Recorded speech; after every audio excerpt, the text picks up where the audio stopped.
If you have a father, mother, brother, or sister with diabetes, you're pre-diabetic, okay? And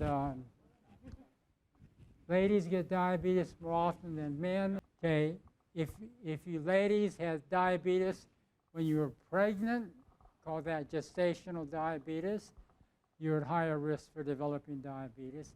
Father, mother, brother, or sister with diabetes, you've had a baby that weighed more than 10 pounds, you're at higher risk for developing diabetes, okay?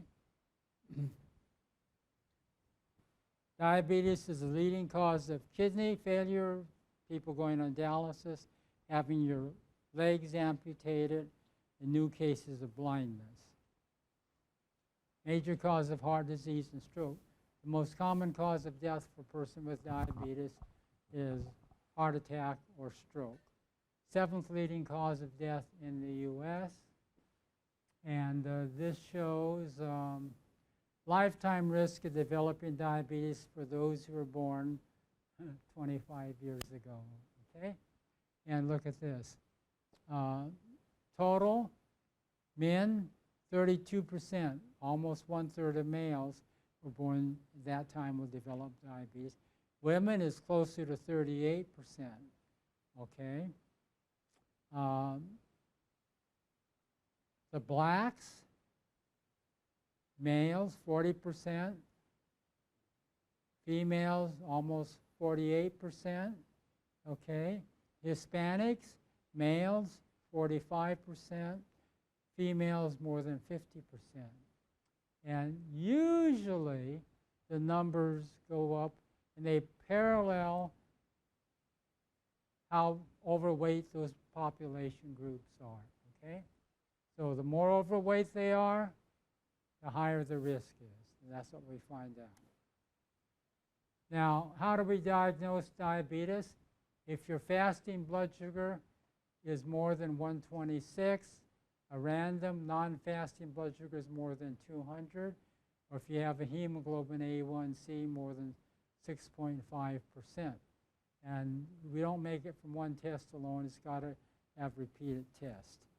So if your fasting blood sugar, let's see, no, if your non-fasting blood sugar is between 140 and 199, you're pre-diabetic, and between 100 and 125 for fasting, you're pre-diabetic.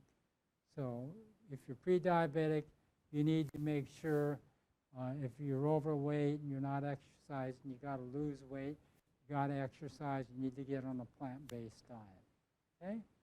My dad and mom both had diabetes. I don't want diabetes. That's why I'm on a plant-based diet. That's why I keep my weight down. They were both overweight. You know, they exercised, or at least my dad did, and my mom did some.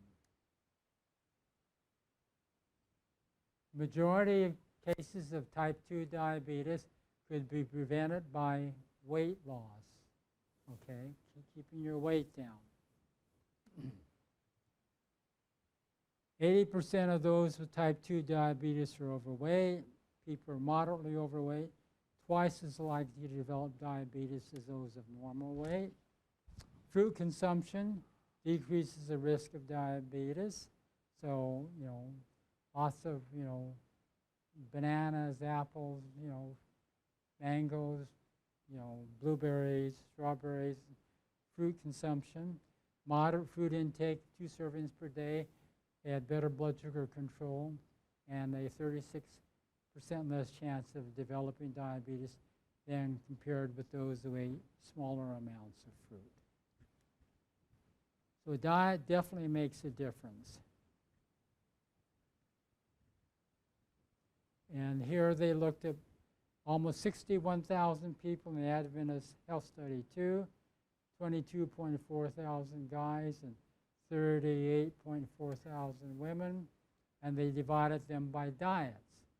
They had the vegan diet, which is what we're talking about, no meat, fish, chicken, eggs, dairy, compared with those who no meat, fish, or chicken, but they use milk, lacto, oval, eggs, and those who ate fish, those who ate more meat, and then the non-vegetarian. And the weight, the body mass index, those on the vegan diet had the lowest body mass index, 23.6. Once you get a BMI, 25 or higher, that's considered overweight, okay? So the only ones who were not overweight were the vegans. And you see, as they added more animal protein, meat, fish, and chicken, their weight went up, okay? And went up to 28.8. Now we looked at how many of these people developed diabetes in their diets. Vegan, only 2.9% of them developed diabetes, while the non-vegetarian, it was 7.6%, which is about what? 2.5 times that of the vegan. So the moment you start to add back animal fat and protein, increase your risk for diabetes, okay? Middle-aged people with diabetes, 3 times more likely to develop dementia in old age than people without diabetes. So you want to keep your mind clear, and you don't want to get dementia or Alzheimer's. You don't want to get diabetes.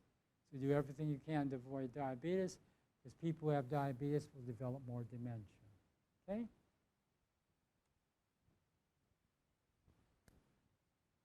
So look at 2,600 people in Israel.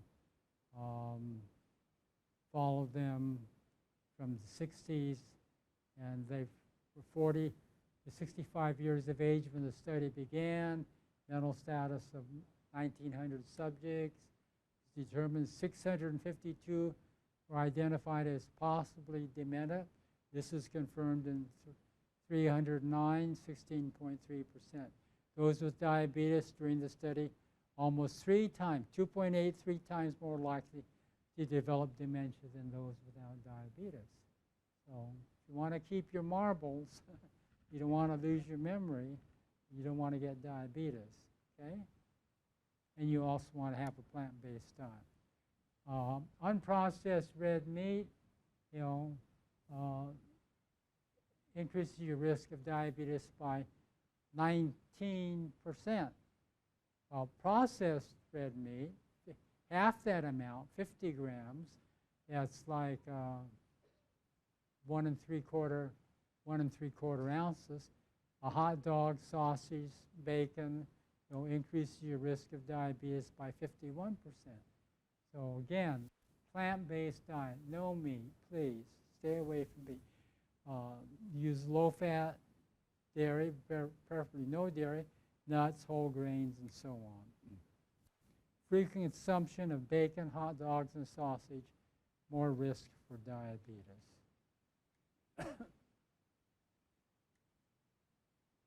Okay, if you have diabetes,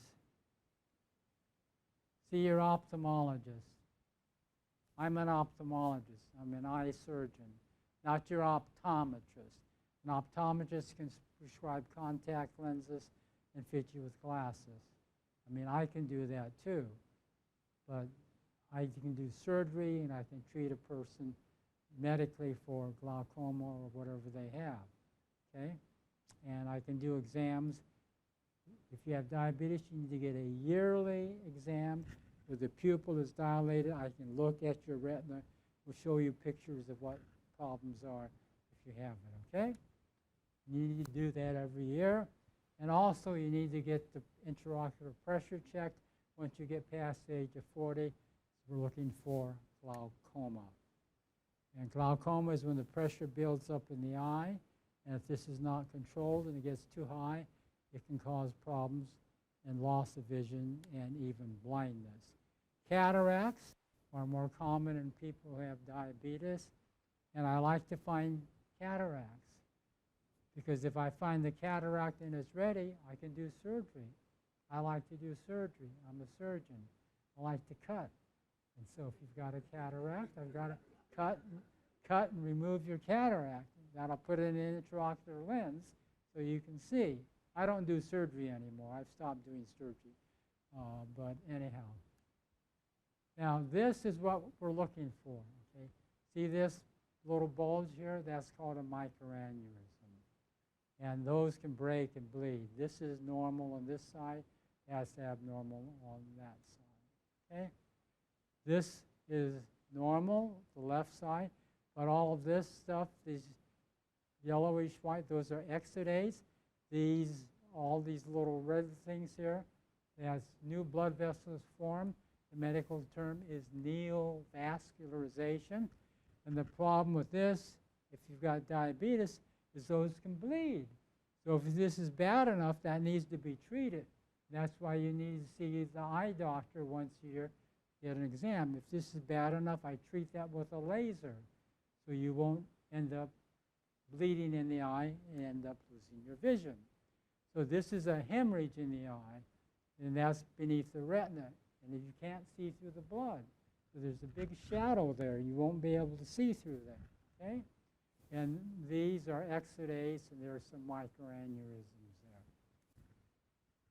So when you get that hemorrhage, we call it vitreous hemorrhage, and you can't see through the blood, so you don't want that to happen. And then that can cause scarring and cause a retinal detachment. So this is end-stage diabetic retinopathy. In all likelihood, that patient doesn't see anything; they're blind. So the new blood vessels here, all this scarring, that person is most likely blind. Diabetes damages the kidneys, and the people who have diabetes that is uncontrolled will often end up having to have dialysis. This is a study published by our Director of Research at Weimar, Dr. Beverly Henry, and she told about the work we do at Weimar. And we have certain guidelines that you've got to follow. And if you follow these guidelines, we can help to control your blood sugar without the use of medicine. So after 3 months, 40% of those with type 2 diabetes had normal blood sugars with lifestyle changes and no medicine. 3 months, okay? 40% of those with type 2 diabetes, the blood sugars were normal. They didn't need any medicine. Out of the other 60% who still needed medicine, better control, lower blood sugar with less medication. Okay? So what were the rules that they had to follow? This is for those who had diabetes, and that's in your handout. Whole plant foods eaten whole. Vegan diet. No meat, fish, chicken, dairy, or eggs, just in case they didn't understand what I meant by the first one. I want to make sure. Eat your salad and your vegetables first before you eat your carbs. Eat some legumes or beans, lentils, garbanzos every day. Eat slowly. Chew your food. No eating between meals. No fruit after breakfast. No dried or cooked fruit or juice. If you've got diabetes, okay. You can have fruit with breakfast, but not after, later on, like with the second or third meal. Definitely nothing in between. Complex carbohydrates, you need to, you can't have 5 or 6 slices of bread or 5 or 6, servings of rice. You have to limit your bread, potatoes, and brown rice, and minimize the intake of deep-fried, oily, and greasy foods, because that will tend to raise your blood sugars. And as soon as you finish eating, if you've got diabetes, you need to go for a walk. Because when you go for the walk, what that does is helps to lower the blood sugar so it doesn't go up so high. And it also helps to decrease the insulin resistance, okay? Avoid caffeine, soft drinks, and alcohol. Use vitamin B12 daily. Plant-based diet, avoid food and drinks high in added sugars. Avoid high calorie density foods like sweets and snacks and things like that. You want foods like that, okay? Those are good for you. spend 300 calories in exercise, walk 6 times a week, 3 miles, swimming, gardening, cycling, you know. You can do weight training, you know, resistance training twice a week. And you'll want to use caffeine because that raises the blood sugar.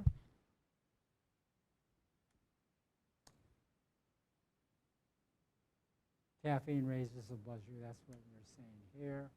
And you want to eat these types of foods, those are good for you. And it's never too late to change. Now the other thing I mentioned yesterday, but I'll mention it again in case, do you understand the concept of insulin resistance? Okay, insulin resistance, the way the body and the cells use your sugar. In other words, when you eat food, it's broken down and you get your carbohydrates become blood glucose or blood sugar. For the sugar, for you to be able to use it, it's got to get into the cell where it then is stored as glycogen, and that provides energy. Okay? So we'll say this room represents a cell, and the doors represent your insulin receptors. If the doors are closed, there's insulin resistance. And even if there's insulin there, it can't get the sugar molecule into the cell. The door has to be open. It has no insulin resistance. The receptors have to be active. So what causes insulin resistance? High-fat diet. Eating meat, fish, and chicken causes insulin resistance. It closes the doors. So what happens when you become a vegan?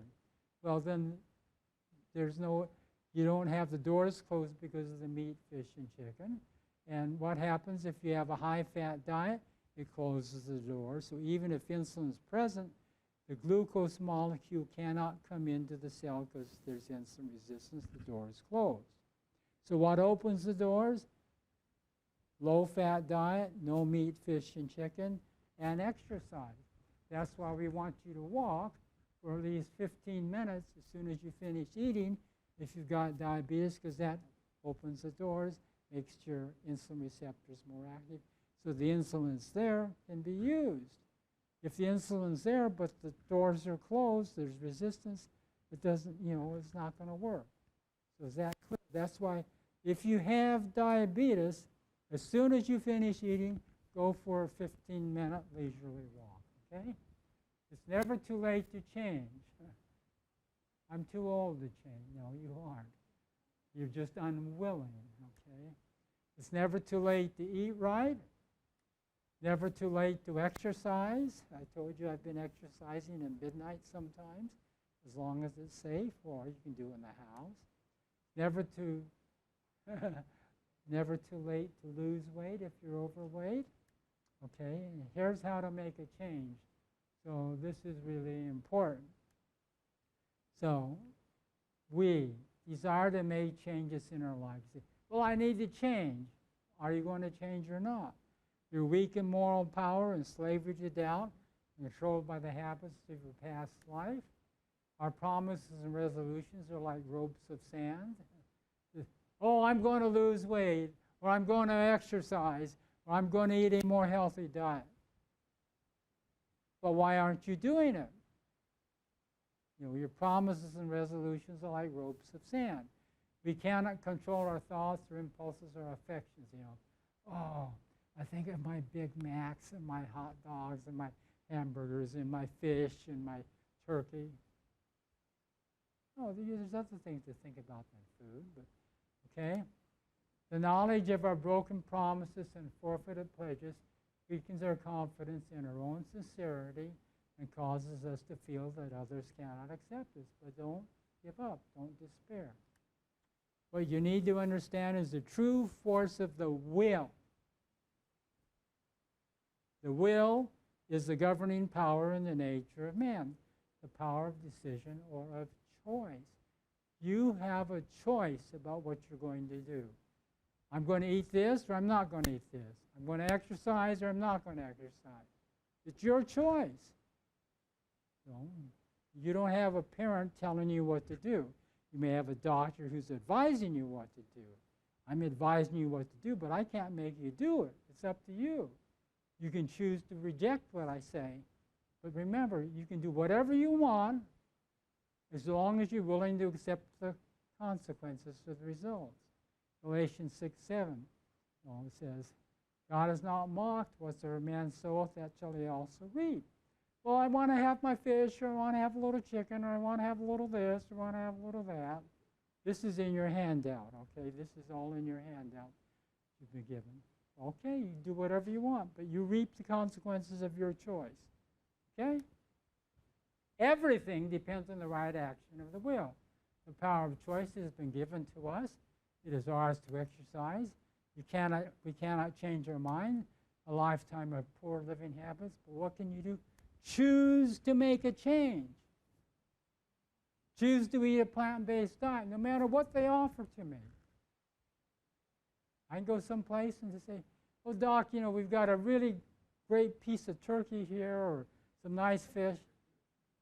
I'm sorry, I don't eat it. You go ahead and eat it, but my choice is not to eat it.